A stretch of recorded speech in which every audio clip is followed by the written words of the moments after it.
नमस्कार। आज सुनिए सुभद्रा कुमारी चौहान की लिखी कहानी दुनिया। मिसेस चोपड़ा की बड़ी बड़ी आंखें सजल हो गईं। उन्होंने रुंधे हुए गले से कहा, रामेश्वर बाबू, दुनिया इतनी अकृतज्ञ है, मुझे न मालूम था। इसके आगे वह कुछ बोल न सकी। मैंने सांत्वना के स्वर में कहा, खैर, आप इन बातों पर अब कुछ ध्यान न दें। एक सच्चे हितैषी के नाते मैंने आपको केवल सचेत कर दिया है। मैं आपके ही सामने अधिक क्या कहूं, परंतु कभी कभी क्रोध आ जाता है और रोके नहीं रुकता। अभी निमंत्रण की लिस्ट में उन लोगों का भी नाम देखकर मैं अपने क्रोध का संवरण न कर सका और इतनी बातें आपके सामने कह दी। किंतु फिर भी मैं आपसे अंतिम निवेदन यही करूंगा कि जिसे आप अपना हितैषी समझती हैं, वह आपकी भूल है। वे ही लोग जो आपके सामने बहुत घुल मिलकर सज्जनता का स्वरूप रखकर आपसे बातें करते हैं, बाहर न जाने कितनी बुरी बातें वे बकते हैं। अब तो निमंत्रण जा चुके हैं, फिर भी आप जो कुछ कहें मैं उलट फेर करने को तैयार हूं, मिसेस चोपड़ा ने कहा। उनकी आवाज भारी, चेहरा विवर्ण और आंखें लाल थीं। मैंने कहा, अब तो उलट फेर करना ठीक न होगा मिसेस चोपड़ा, परंतु आगे का आप ख्याल रखें। इन नर रूपी पशुओं से आप जितनी दूर दूर रहें उतना ही अच्छा है। कहकर मैंने अपने घर की राह ली। जाड़े के दिन थे, रात के 10 बजे रहे थे। अब भी नारायण क्लब में रोशनी थी। मैंने सोचा, चलकर देखूं तो सही, यहां इतनी रात तक क्लब में कौन कौन महाशय विराजमान हैं। साइकिल दरवाजे पर टिकाकर मैंने अंदर कदम रखा ही था कि मिस्टर शुक्ला दौड़कर मुझसे लिपट गए। आइए आइए रामेश्वर जी, कहिए, सब कुशल है ना? आप तो बहुत दिन के बाद दिखे। मिस्टर रामलाल ने आंख मारते हुए कहा, अरे भाई, आजकल तो ये बड़े घर के मेहमान हैं, हम लोगों के पास तक आने का समय इनके पास कहां? जब उधर से छुट्टी मिले तब ना। प्रेम नारायण ने चुटकी ली। भाई, किस्मत इसी को कहते हैं। हम लोग चक्कर ही लगाते रह गए और हजरत ने वहां ऐसा रंग बांधा कि अब वहां किसी दूसरे की पहुंच ही नहीं हो सकती। कहते कहते उसने मेरी पीठ ठोकी। किसके विषय में कटुक्तियां थीं मैंने सब समझ ली, फिर भी कुछ अनजान बनते हुए बोला, तुम लोगों की बातें मेरी समझ में नहीं आई। पहेली की तरह मत बुझाओ, साफ साफ कहो ना, किस बड़े घर की मेहमानदारी मुझे मिली है। सुना है कल मिसेस चोपड़ा के लड़के का जन्मदिन है और बड़ा भारी आयोजन किया जा रहा है। 150 आदमियों को चाय पार्टी के लिए निमंत्रण भी बांटे गए हैं। सच है ना रामेश्वर जी? मिस्टर शुक्ला ने पूछा। मैंने कहा, सच भी हो सकता है, झूठ भी, मैं ठीक नहीं कह सकता। पर मिसेस चोपड़ा के लड़के की वर्षगांठ और आप लोगों की इन उड़ी उड़ी बातों का क्या संबंध? मैं तो आपकी पहेली का अर्थ पूछ रहा था, जो कि अभी आपने मुझे बुझाई है। बनो न दोस्त, अभी वहीं से आ रहे हो और कहते हो मुझे मालूम नहीं है। हम लोग हिस्सा तो लगाने आते नहीं, फिर सच सच कहने में क्यों संकोच करते हो? एक कुटिल हंसी के साथ प्रेम नारायण ने मुझसे कहा। मेरे बदन में आग सी लग गई, फिर भी मैंने अपने क्रोध को दबाया। मैंने सोचा, भला देखूं तो सही, ये लोग किस हद तक जाते हैं। क्या आप लोग मिसेस चोपड़ा के विषय में कुछ कहना चाहते हैं? मैंने पूछा। मिस्टर शुक्ला कुछ गंभीर होकर बोले, हाँ भाई रामेश्वर, हम नहीं चाहते कि तुम भी उस भूल भुलैया में भूले भूले फिरो। मिसेस चोपड़ा को कौन नहीं जानता? सारे शहर में तो उसी की चर्चा है भाई। एक नजर में तो वह लोगों को पागल बना देती है। औरत नहीं, जादूगरनी है। पर धिक्कार है मिस्टर चोपड़ा को, क्या उन्हें यह बातें न मालूम होंगी? प्रेम नारायण बोला, अरे मालूम क्यों नहीं है? औरत की कमाई पर ही तो इतना बड़ा मकान खड़ा कर लिया है, नहीं तो 450 में। आजकल होता क्या है, मिसेस चोपड़ा को नहीं देखते, रेशम छोड़कर दूसरी बात ही नहीं करती। देखा नहीं किस ठाठ से निकलती है, कपड़े सदा कीमती पहनती है, घर में 4-6 नौकर चाकर हैं। ये उन्हीं की कमाई है, नहीं तो मिस्टर चोपड़ा के 450 में पूरा न पड़ता।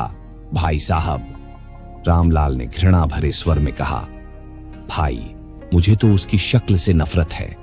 उसे तो यदि गृहस्थ न कहकर वेश्या कहा जाए तो ठीक होगा, पर पुरुष से ऐसी बेशर्मी से बात करती है, उनके साथ ऐसे खुलेआम फिरा करती है कि कोई वेश्या क्या करेगी।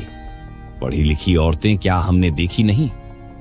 पास की ही मेज पर बैठे हुए दो सज्जन चाय पी रहे थे। अब तक इधर की बातें चुपचाप सुन रहे थे। शायद बात सहन शक्ति की सीमा से शहर चली गई थी, इसलिए एक सज्जन ने कहा, बहुत बढ़ बढ़कर बातें तो न करिए। यदि आप लोग जरा ही पुचकारे जाएं तो कल से मिसेस चोपड़ा की जूतियां छाटने को तैयार हो जाए। आप इतना बकते हैं तो कहिए, आपके पास प्रमाण है कि मिसेस चोपड़ा का चाल चलन खराब है। मिस्टर रामलाल के मुंह पर जैसे किसी ने थप्पड़ सा मार दिया। मिस्टर भगवती प्रसाद को देखकर वे जरा सा सकुचाए। बोले, आप क्या जाने, मुझे तो सब मालूम है। ये इतने आदमी जो कहते हैं, क्या सब झूठ ही हैं? भगवती प्रसाद ने तेज स्वर में कहा, मैं उन्हें आज 20 साल से जानता हूं। आपका तो परिचय भी उनसे नहीं है, पर मैं तो उनके साथ वर्षों रहा हूं, एक साथ एक मकान में। हाँ, वह जिस प्रकार के वातावरण में पली है वैसा ही उसका स्वभाव भी है। पर्दा उसने न बचपन से किया है न अब कर सकती है। उसकी नजरों में स्त्री पुरुष समान है, इसीलिए वह सबसे खुलकर प्रेम पूर्वक मिलती है। यही उसके आचरण का दोष है। किसी भी सुधार के काम में पुरुषों से भी सदा 2 कदम आगे रहती है। यही उसकी कमजोरी है। कहते कहते भगवती प्रसाद का चेहरा आरक्त हो गया। सब लोग चकित दृष्टि से उनकी ओर देख रहे थे।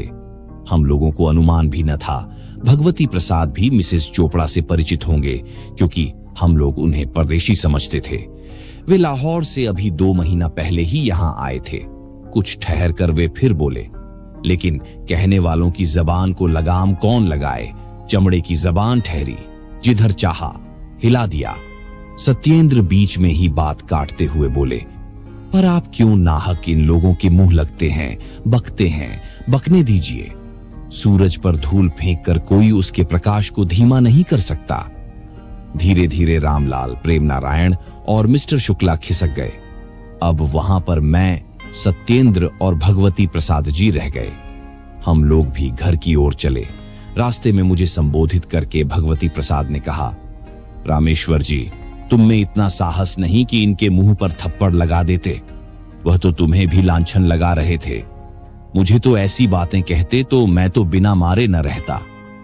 मेरे मुंह से कोई बात न निकली।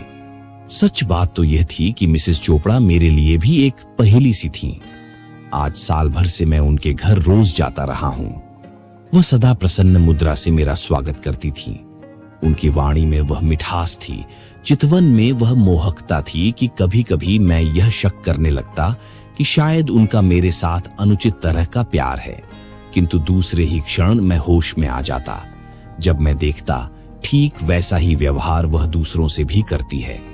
वह इतनी मिलनसार थी, स्वभाव में इतनी मधुरता थी कि हर एक मिलने वाला यही सोचता हुआ जाता कि उसके साथ ही ऐसा व्यवहार किया गया है, और साथ ही दुष्ट प्रकृति वाले यह भी सोचते कि वह उन पर आसक्त हैं, इसीलिए ऐसा मधुर व्यवहार करती हैं। मिस्टर चोपड़ा लाहौर के रहने वाले बहुत ही उन्नत विचार के सज्जन पुरुष थे। वे कुछ साल पहले यहाँ इंजीनियर बनकर आए थे। बड़े ही नेक, मिलनसार और उदार चरित्र पुरुष थे। स्त्री भी उनकी उन्हीं के अनुरूप थी। उन्होंने किसी विद्यालय से कोई डिग्री तो न हासिल की थी, फिर भी उनकी शिक्षा बहुत ऊंची, विचार बहुत परिपक्व और आदर्श महान थे। पति पत्नी दोनों में बहुत प्रेम और विचारों में बड़ी समानता थी। यह एक आदर्श जोड़ी थी। मिसेस वीणा चोपड़ा अपने माता पिता की अकेली संतान थीं। उनके पिता सुधारक सभा के प्रेसिडेंट थे। वह पुरानी लकीरों के फकीर न थे। वीणा अपने पिता के साथ साथ छुटपन से ही सभा सोसाइटियों में जाती थी और अक्सर व्याख्यान भी दिया करती थी। स्त्री पुरुष उसके लिए समान थे। वह पुरुषों से भी उसी प्रकार निसंकोच भाव से मिल सकती थी जैसे स्त्रियों से, लेकिन पिछड़े हुए समाज में वीणा का इस प्रकार निसंकोच भाव से पर पुरुषों से मिलना, अकेली सभा सोसाइटियों में चले जाना, किसी दूसरे व्यक्ति के साथ अकेली वापस आना पाप हो गया। पहले तो लोग कुछ अधिक न कह सकते थे, किंतु इधर जब से अछूतोद्धारिणी सभा का निर्वाचन हुआ और शहर में इतने महानुभावों के रहते हुए भी अछूतोद्धारिणी सभा की अध्यक्षा वीणा देवी चुनी गई, और इस सिलसिले में उन्हें बहुत से व्यक्तियों से मिलना जुलना पड़ा, बहुत जगह आना जाना पड़ा। कई ऐसे व्यक्तियों से भी संसर्ग रखना पड़ा जिनसे शायद वीणा कभी मिलना भी न चाहती। तो उन लोगों को खुलेआम बकने का मौका मिला। जिन्हें वीणा की चाल ढाल न पसंद थी, उन्हें वीणा को दिया हुआ सम्मान फूटी आंख न सुहाता था। 1, 2, 3, 4 नहीं, वीणा के साथ जिसने भी सहानुभूति प्रदर्शित की, जिस किसी ने उसके साथ घंटे आध घंटे बात की, वह वीणा का प्रेमी हो गया। दूसरे दिन मिसेस चोपड़ा के यहाँ वर्षगांठ का समारोह था। 4 बजे कुछ स्त्री पुरुषों का सम्मिलित भोज था। हम लोग सब पहुंचे, पर मिसेस चोपड़ा न थीं। मालूम हुआ वे रात से अस्वस्थ हैं, इसलिए खुद इस भोज में शामिल नहीं हो सकती। बीच में कई सज्जनों ने उनसे मिलकर सहानुभूति और धन्यवाद देना चाहा, पर मिस्टर चोपड़ा ने यह कहकर टाल दिया कि वे इस समय मिल न सकेंगी। आप लोगों को आने की कृपा के लिए धन्यवाद देता हूं। सब लोगों के जाने पर मैंने, भगवती प्रसाद और सत्येंद्र ने मिसेस चोपड़ा के ड्राइंग रूम में प्रवेश किया। वह बैठी अपने बच्चे को कपड़े पहना रही थीं। मुझे देखते ही आदर प्रदर्शित करते हुए उन्होंने अभिवादन किया। भगवती प्रसाद और सत्येंद्र को उन्होंने कुछ न कहा, पर वे लोग बहुत समीप जाकर बैठ गए। अब मैं समझा इनका संबंध कितना घनिष्ठ है। क्या सचमुच आपकी तबीयत खराब थी? भगवती प्रसाद ने पूछा। जी नहीं, पर मैं इन लोगों के पास बैठने में अपना अपमान समझती हूं। अब तो भूल हो ही गई। अब आप देखेंगे कि मेरे यहां मेरे कुछ इने गिने मित्रों को छोड़कर कोई दूसरा न आ सकेगा, मिसेस चोपड़ा ने गंभीर स्वर में कहा। उनके चेहरे पर कुछ ऐसी शांति, ऐसी निष्ठा और ऐसी गंभीरता थी कि हम लोगों को कुछ कहने का साहस न हुआ। वह किसी काम से अंदर चली गई।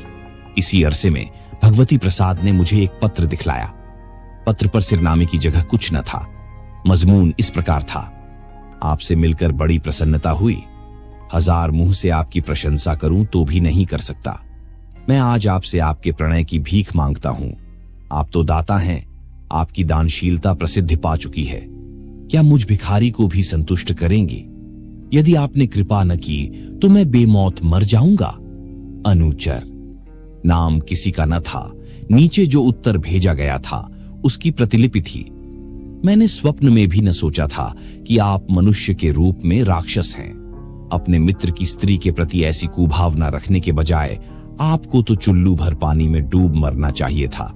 कृपा करके अब आप मेरे यहां कभी तशरीफ न लाइए। पत्र पढ़कर मैंने विस्फारित नेत्रों से भगवती प्रसाद की ओर देखा। उन्होंने पूछा, पहचानते हो ना, ये किसकी हस्तलिपि है? हाँ, अच्छी तरह, मैंने कहा। तो फिर ऐसा चुका खाकर वह उसके खिलाफ न बकेंगे तो और क्या करेंगे? भगवती प्रसाद ने कहा। और है भी तो वह बिना दिमाग का पहले नंबर का उल्लू। फिर वह अपने 10-5 साथियों के दिमाग में भी उसके प्रति ऐसी कुभावनाएं भर दे तो आश्चर्य ही क्या है। किंतु आप किसी सहृदय व्यक्ति से पूछिए कि उसकी धारणा मिसेस चोपड़ा के विषय में क्या है, फिर वह आपको बतलाएगा। मैंने देखा कि भगवती प्रसाद की बातें अक्षरशः सत्य थीं। अपनी शक मिटाने के लिए, अपना खिसियानापन दूर करने के लिए मनुष्य की पाश्विक प्रवृत्तियां नीच से नीच काम करने में भी नहीं हिचकती।